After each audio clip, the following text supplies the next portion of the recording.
मंत्री छगन भुजबळांना एक मोठा दिलासा मिळालेला आहे। महाराष्ट्र सदन घोटाळा प्रकरणामध्ये निर्दोष मुक्तता झाली आहे। एसीबी नंतर आता ईडीच्या केसमधून सुद्धा भुजबळ आरोप मुक्त झालेले आहेत। ईडीनं पीएमएलए कोर्टामध्ये दाखल केलेल्या दाव्यामध्ये त्यांची मुक्तता झाली आहे। राष्ट्रवादीचे नेते आणि मंत्री छगन भुजबळ यांना हा एक मोठा दिलासा आहे।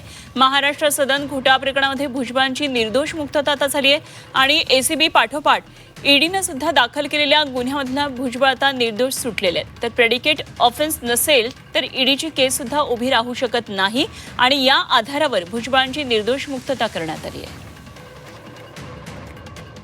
हे सर्वजण जे आहे आनंदी आहेत, कारण का गेले 10 वर्ष जे आहे हे कोर्ट कचेऱ्याच्या माध्यमातून वेगवेगळ्या केसेस चालू होत्या आणि त्यातली मूळ केस जी एसीबीची होती त्याच्यातून जे आहे 2021 साली जे आहे आम्हाला डिस्चार्ज करण्यात आलं होतं आणि त्याच धर्तीवर जे आहे नंतर सुप्रीम कोर्टातून पण वेगवेगळे निकाल आले की ह्या ईडीच्या केसेस कशा चालवायच्या, त्याच्यामध्ये शेड्यूल ऑफेन्स, प्रेडिकेट ऑफेन्स कसा असेल नसेल काय, तर त्या धर्तीवर जे आहे आम्ही पुन्हा जे आहे सेशन कोर्टामध्ये आमची बाजू मांडली होती आणि सुप्रीम कोर्टाच्या आधाराने हायकोर्टाने काही दिवसांपूर्वी अजून काही वेगळ्या केसेसमध्ये सुद्धा त्याच प्रकारे निकाल दिला होता आणि म्हणून त्याचा आधार घेऊन आम्ही कोर्टात जे आमची बाजू मांडली आणि कोर्टाने जी आहे आमची बाजू ऐकून जे आहे योग्य असा सत्याच्या बाजूने जो आहे तो निकाल दिलेला आहे।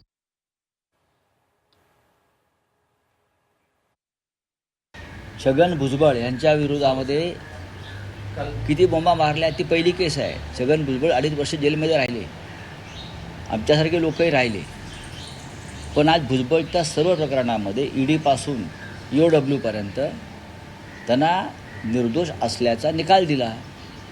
याबद्दल या राज्याच्या गृह खात्यानं आणि ईडीनं प्रायश्चित घेतलं पाहिजे। जे जे भाजप सोबत आहेत त्या सर्वांना भविष्यात क्लीन चिटच मिळत जाणार, कारण भाजपची खूप पॉवरफुल मशीन आहे।